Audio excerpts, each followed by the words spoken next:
A man with apparent ties to far-right extremist groups somehow got access to the hospital room of an LGBTQ rights activist's dying father, where he took a selfie and sent it to her, in what community advocates are calling an act of intimidation and violence. The man, Bubba Pollock, did this after the activist called out his anti-LGBTQ organizing. I spoke with the activist today who confirmed the incident and sent me messages that Bubba sent her afterwards. A lot of bad stuff going on here from Bubba. His name is Bubba Pollock. He's a far-right extremist up in Canada, and he has an issue with drag shows. So I guess the natural response to that is to go and intimidate and threaten folks. He went after Leroux. He began arguing with her online over his involvement in these protests towards drag story hours. Drag story hours, not drag queen shows, just story hours. Here's the photo that they point out that he took inside of her father's hospital room.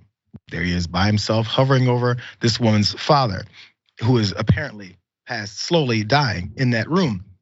He sent that picture and a series of these intimidating messages to her and her family. Here's a little snippet. No celebration, that sucks. Hope he names his family is in the obit so I can ensure I don't miss any for flowers. Yeah, man, looked good. I know, and he mentions probably someone's name, said she had a good time. Downside is you're fat. Don't have the resources or wealth. What I do, and are a coward, so nothing will happen. I'll see you next week. So he's then saying he'll be back again after letting her know how close he can get to her family. She initially thought this whole thing was a fake. She said, I thought it was Photoshopped for a good 12 minutes. I thought it was a fake picture. And then when I realized that there were some things in my dad's room that had changed around that I knew were getting changed that day, she noticed something was a little more real about it. But a little bit more, because he watched a clip of her getting married outside of her father's hospital, and she pointed out how he was there. Here's an image of that. This is how he discovered where they were. More creepy behavior from him as well to make sure he's intimidating folks. But now he's been arrested for criminal harassment. So according to Leroux, hospital staff confirmed by security footage that Pollock was in the hospital for 8 minutes. Windsor police disclosed on Friday that Bubba Pollock of London, Ontario was arrested following an investigation that began earlier in the week. So he showed up, thought this was a good idea, and maybe, I'm not sure what the end game was, but it definitely probably wasn't to be arrested because he's got a track record on hating on folks and showing up to white nationalist events, apparently against drag queen story reading hours as well. I guess the next step is to start assaulting old, dying men in the hospital.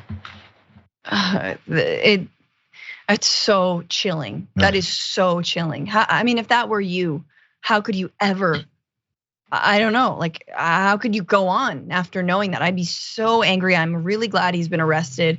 But this is the thing, man. This, and let's just call it out. Let's call out the like so-called big tech that has a bias against, conservatives. No, it doesn't. They're spouting and spewing endless amounts of anti-LGBTQ plus propaganda throughout every single platform, all over, and it does not get demonetized. It is totally A-okay.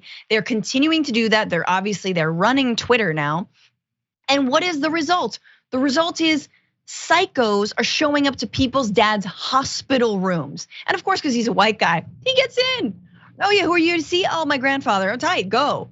I don't know, like what are we doing here? What is going on? And so I just feel like it is so sick because it's one thing to like, we cover the silly things Matt Walsh says, we cover what Ben Shapiro says, we cover what Fox News and whomever, it's funny. And then this happens and you're like, oh no, none of this. And the people who are doing the propaganda spouting are the ones who are the last ones to take any kind of responsibility and accountability for the kind of hatred and violence that they're inciting. 100%. And by the way, this, like we pointed, this is up in Canada. Yeah, I think in Ontario. So let's look at graphic 6, you guys, really fast, because this is him at a couple of events. Yeah, White Lives Matter events. He's got Trump hats on, things like that. And this is someone pointing out some of these other things he's been involved in. Apparently in 2018, he was charged with sex-related charges there as well. But he's got Trump hats on. This guy doesn't. I assume he's Canadian, unless he just lives up there and he's American.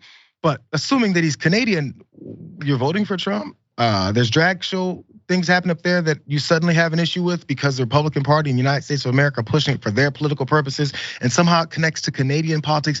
I don't know where. It's the hate. It's definitely not the politics. because this isn't political. This has nothing to do with who represents anyone who lives in his area. This is about the hate.